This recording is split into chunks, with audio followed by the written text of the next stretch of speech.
전 선생님께서 동물 복지에 관심이 많으시잖아요. 어떻게 생각해요? 어떻게 풀어가야 될까요?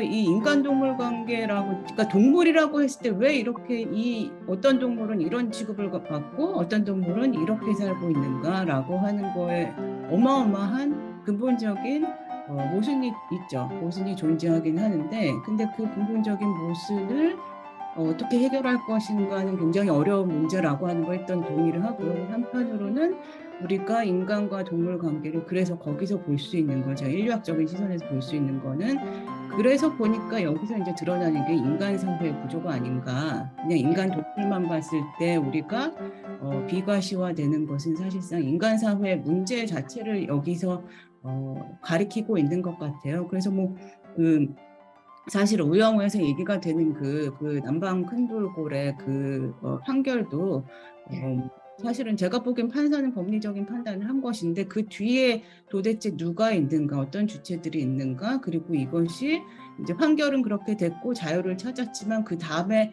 그 돌봄, 그 야생동물에 대한 돌봄은 누가 책임을 질 것인가, 또는 그 돌봄 또는 책임을 우리가 어떻게 정의할 것인가, 실제적으로 누가 그 책임을 지게 되는 것인가, 이런 것들에 대해서 좀 현실적으로 생각해 보는 것도 굉장히, 그러니까 한편으로 윤리적인 게 굉장히 중요하긴 하지만, 윤리적인 것을 굉장히 큰 굉장히 큰 본질적인 것들도 중요하긴 하지만, 사회적인 어떤 현실에서 개별적인 관계 속에서 드러나게 되는 그 윤리의 문제들을 좀 고민하는 거에 저는 더 관심이 많거든요.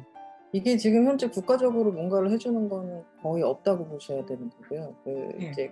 우리 돌고래를, 이 케이스는 굉장히 특별한 케이스거든요. 그러니까 이게 이제 아까 말씀하셨던 여러 가지 관련된 사람들, 이 해당 사자라고 말하기도 굉장히 아주 관련된 사람들, 예를 들면 활동가라든가 과학자라든가 아니면은 그냥 일반 시민이라든가 정치인이라든가, 굉장히 한꺼번에 뜻이 모아지고 이게 정치적으로 움직일 수 있었고, 그리고 관심을 계속 끊임없이 이어가도록 언론인들이 붙어서 이거를 계속 중계를 하다시피 해서 얘기를 해줬던 굉장히 특별한 케이스고, 이거를 통해서 거기에 참여했던 모든 사람들이 상당히 동물 문제를 다루는 것에 대한 학습을 하고 어떻게 이슈화 시킬 것인가에 대한 교육이 되었던, 이제 이 활동 안에서는 굉장히 특별한 케이스가 되는 거거든요. 그리고 그 안에 참여했던 각각의 개인들이 그 다음에 이제 자기의 생애 경로를 만들어가는 데 있어서도 되게 중요한 사건이 됐던 그런 아주 복잡한 사건입니다. 근데 그러고 나서 이제 이 돌고래들이 어떻게 살고 있는지까지도 과학자들이 추적할 수 있어서 이제 하는 어떤 일종의 연구 조직을 만들 수가 있었는데, 근데 실제로 연구 조직에 돈을 대는 사람들은 그 사람들이 과학자이기 때문에 학교에서 연구자들이 돈을 받듯이 이렇게 연구비를 만들 수도 있지만, 대개는 지금 시민단체나 아니면 개별적인 시민들이 후원하는 이런 방식으로 해서 그 연구들을 지원을 하고 있거든요. 이것도 이제 상당히 재미있는, 과학 쪽에서 보더라도 되게 재미있는 이제 건이기는 합니다. 근데 이제 이렇게 성공을 했다고 해서 또 그게 다 끝은 아니거든요. 이거 굉장히 특별한 케이스였다고 제가 말씀드렸는데, 예. 근데 모든 동물들을 전부 다 풀어주는 것이 답은 아니거든요. 역시 또 그 동물들마다 지금 상황들이 다 다르고, 얘네들이 어떤 방식으로 어디다가 어떻게 훈련을 시켜서 내보내는지에 대한 우리 인간 자체의 경험이 없습니다. 그러니까 그건 하나씩 만들어 가야 되는데, 그러려면 돈도 많이 들고 시간도 많이 들고, 각각을 다 이제 케이스마다 다 사람들이 똑같은 열정으로 똑같이 붙어서 이런 일들을 해줘야 하는데, 모든 사건이 그럴 수는 없고, 아마 잘 아시겠지만 그 이후로 지금 방류를 했던 그 돌고래들 중에서는 성공 못한 애들도 있거든요. 어디 갔는지 지금 추적이 안 되는 애들도 있고. 이 인간에게 인권이 있다라고 하는 또 사실은 계몽주의 이후에 나온 이야기인 거잖아요. 근데 지금 동물들에게 동물권이 있다라고 이야기를 해보는 것이 자연스러울까요?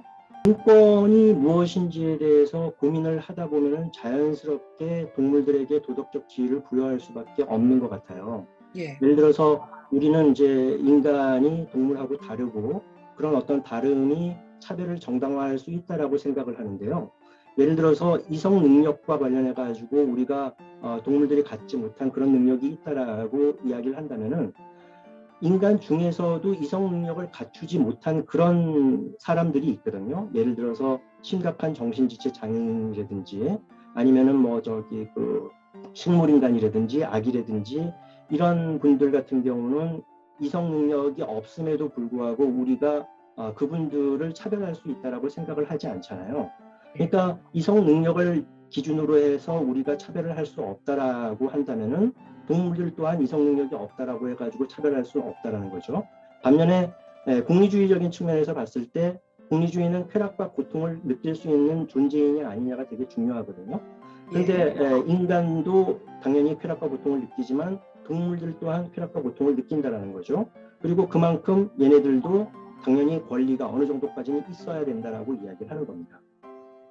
그리고 뭐 그게 이제 대표적으로 이제 피터 싱어라는 이제 철학자가 한 이야기고요. 거의 대부분의 윤리학자들은 뭐 정도의 차이는 있지만 동물들이 어느 정도까지는 권리를 갖는다라는 데에는 어느 정도 합의를 하고 있는 것 같아요. 굉장히 이제 그 동물권이란 단어를 제가 너무 좋아하지 않는다는 말씀을 먼저 드리고 싶어요. 지금 우리 세 분 이렇게 모인 안에서는 김정호 선생님이 뭔가 더 철학적인 말씀을 하시고 그 다음에 전유령 선생님이 굉장히 그 인간과의 관계와 경험에 대해서 얘기를 하신다면 저는 조금 더 동물이 현재 상태가 어떻게 변하는가에 더 관심을 이제 가지고 비슷한 얘기들을 같이 연결을 한다고 보기 때문에 약간 더 현실적이고 뭐라 그래야 되나 조금 더 비관적인 그런 관을 좀 가지고 있는 것 같아요. 저는 이 현실이 어떻게 변하지? 그러니까 이런 논의들이 있다고 해서 자 모두 함께 채식을 합시다라고 한다고 해서 모두 함께 채식이 과연 어느 시기에 가능할 것인가? 막 이제 이런 고민들을 한단 말이죠. 이런 사람들 입장에서는 동물권은 굉장히 거추장스러운 단어입니다.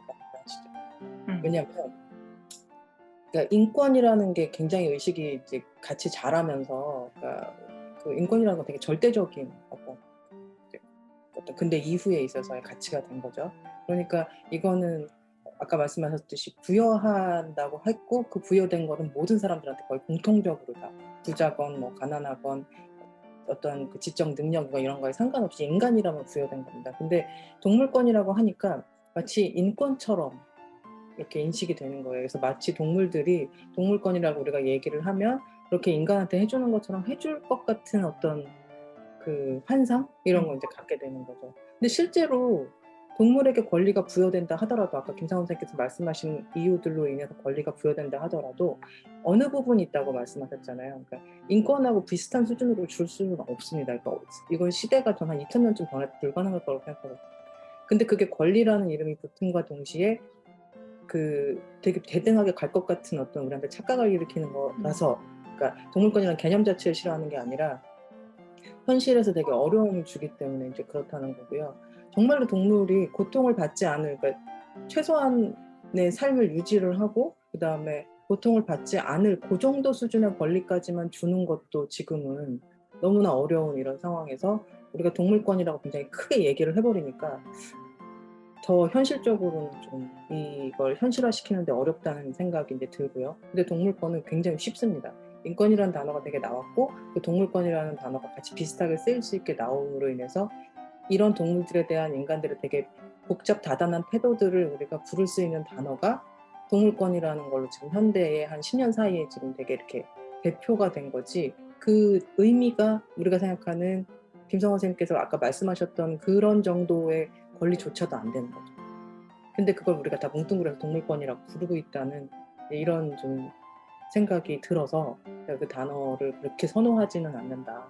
그럼 현재 우리가 하고 있는 정도의 이건 어느 정도 수준이냐고 하면 솔직하게 말씀드려서 그냥 인도적인 처우 정도? 휴메인한 어떤 그 동물에 대한 이 정도밖에 우리는 좀 안 하고 있거든요. 그러니까 이거 자체를 과연 우리가 동물권을 지켜준다고 불러도 될 것인가에 대한 고민들을 계속 하고 있습니다. 예. 그러니까 이제 이름 자체가 너무 거창한데 사실은 내용이 별거 없고 그렇다라고 하는 말씀이신데 그 어떻게 생각하세요, 전 선생님?